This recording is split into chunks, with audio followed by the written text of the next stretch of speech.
Every autumn in Norway, the government does something that would produce actual congressional hearings in the United States. It publishes a searchable database of every citizen's income, total wealth, and tax paid for the previous year. Your neighbor can look you up. Your boss can look you up. The cashier at the supermarket, the person who sold you your car, your ex from 6 years ago. Any of them can type your name into a government website and find out, with reasonable precision, what your financial year looked like. This is not a data breach. It is not a scandal someone is working to suppress. It is called the Skattelister, the tax lists, and Norway has been doing some version of this since the 1860s. And here is the part that doesn't fit the story most people expect when they encounter it for the first time. Most Norwegians support it. Not grudgingly, not because they've accepted something they couldn't stop. Polling consistently shows majority support for the basic principle, even among citizens who fully understand what it allows. Today, what this system actually does, what the honest problems with it are, and what one specific rule change in 2014 revealed about why people were using it in the first place, because that detail is more interesting than the system itself. Before we go on, let us know in the comments where you're watching from. We love seeing how far this story travels. And if you're loving it so far, join the family by hitting subscribe, because tomorrow we've got something special lined up just for you. Let's start with what it actually looks like on the ground. Each autumn in Norway, when the Skattelister are released, you search the National Tax Authority's website, enter a name, find gross income, net wealth, and total tax paid for that person. The figures aren't precise to the exact kroner. They're rounded and categorized, but they're specific enough to give a clear picture of where someone sits relative to the wider population. You're not seeing someone's bank statements. You're seeing roughly how their year went, through a standardized public lens. Finland runs a more theatrical version. Every November, the Finnish Tax Authority releases income data for the country's top earners, and Finnish journalists have historically arrived at government offices early enough to be among the first through the door. It generates genuine national media coverage. Who made what? Which executives surprised people? Which public figures had a year that didn't match the version they'd been presenting publicly? Sweden's model sits differently again. The tax authority there has historically been willing to disclose individual income information to any citizen who calls and asks. No searchable digital database in the same form as Norway's, but the information is technically accessible to anyone willing to make the phone call. The United States, for comparison, has made individual tax returns among the most protected documents in its legal system. The IRS is prohibited by law from disclosing them under most circumstances. The idea that any citizen could look up any other citizen's annual income and tax bill would strike most Americans somewhere between a privacy violation and a constitutional crisis. And that reaction would be almost universal across the political spectrum. So what is actually driving the Nordic approach? Because it is not carelessness. Nordic countries rank among the highest globally for data protection standards in other domains, for informed consent requirements, for skepticism about corporate data collection. These are not cultures indifferent to personal information. They made a specific, deliberate choice about this one particular category of it. The people who defend tax transparency in these countries make roughly 3 arguments, and they are worth stating the way those people actually state them. Corruption deterrence is the first. When public officials, business leaders, and high earners know their declared income and tax payments are visible to anyone who decides to check, the incentive to quietly underreport shifts.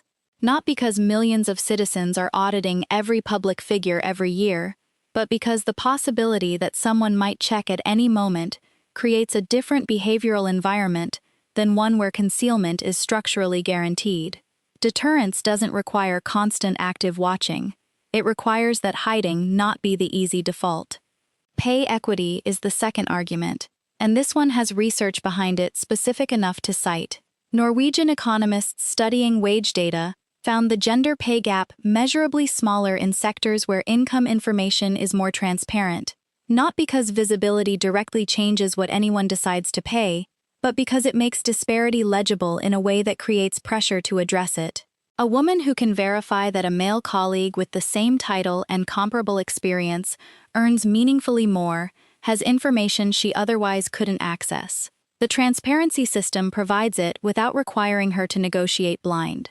Democratic legitimacy is the third.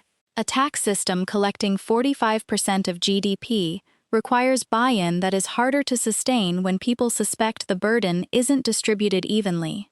Transparency doesn't guarantee fairness, but it makes unfairness visible, which is a precondition for addressing it. The Nordic argument isn't that publishing tax data solves inequality. It's that hiding it makes the conversation about inequality harder to have honestly. None of that requires the system to be without real problems. And it has them.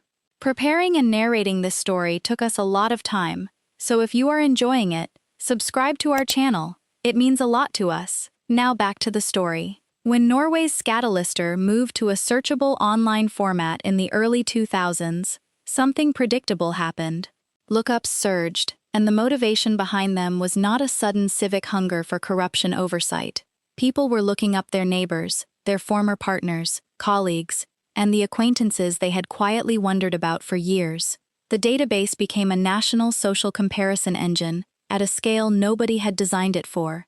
Public figures reported a specific kind of annual dread around the release date. A Norwegian comedian described it as the one day each year when the country receives a precise numerical confirmation of exactly how much better or worse you were supposed to have done than you did. Celebrities whose income had dropped noticeably faced speculation, packaged as civic interest. The distance between holding the system accountable and simply seeing how your rival was doing turned out to be much smaller than the system's defenders had assumed. Here is where the 2014 rule change becomes the most interesting part of this entire story, because what happened next reveals something about human behavior that goes well beyond tax policy. In 2014, Norway modified the system so that if you searched another person's tax information, that person received a notification, not telling them who specifically had searched, just that someone had. A logged search, anonymized in one direction. Lookups dropped by more than 90%. Almost immediately, the moment people knew that looking up someone else made them visible in return, the vast majority of searches stopped. What that collapse reveals is worth sitting with, because it is not primarily a story about bad actors being caught. The searches that disappeared were not obviously abusive uses of the system.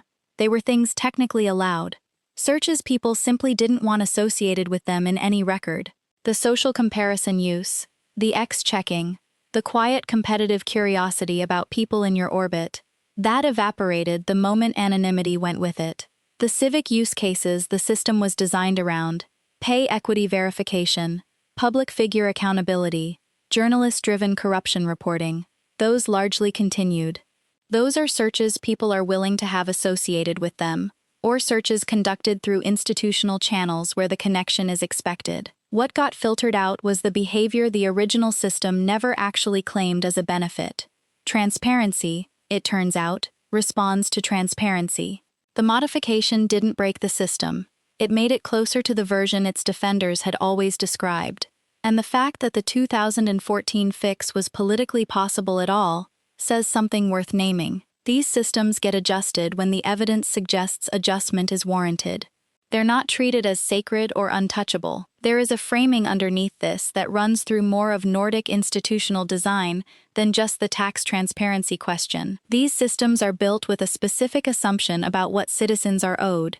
The tax transparency model assumes that citizens have a legitimate interest in knowing whether the collective system they're paying into is working as described, and that this interest is substantial enough to justify some reduction in the privacy of financial information. The answer to potential misuse isn't to wall off all access.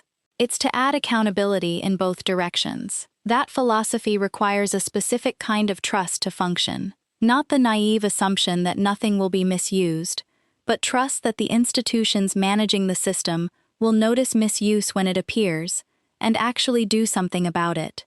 Countries with lower baseline institutional trust generally can't run systems like this, not because their citizens are less honest, but because trusting that the data will be managed fairly is itself a precondition for the privacy trade-off feeling acceptable.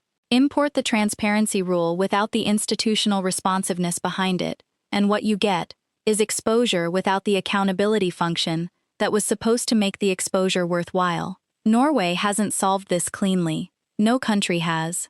The autumn ritual of the Skatlister has now survived more than 150 years of political change, 2 world wars, the digitization of everything it touches, and a rule change that eliminated 90% of the activity it was generating. That is a system that has been stress-tested in ways most institutions never face, and it's still there. Whether tax transparency is worth the trade depends entirely on whether you trust the system you're being visible inside. In a place where that trust is broadly warranted, being legible inside a functioning system feels different from being exposed inside an arbitrary one. That's not a cultural platitude, it's the actual mechanism. The Nordic tax transparency rule doesn't work because Norwegians are more tolerant of exposure. It works because enough of them have enough evidence that the system doing the exposing is worth being exposed inside. That's a harder thing to build than a searchable database. And it's the thing that's actually doing the work. That's the story, for now. If you found it worth your time, subscribing and hitting the bell costs you nothing, and helps more than you'd think. Another one's coming tomorrow. Thanks for watching.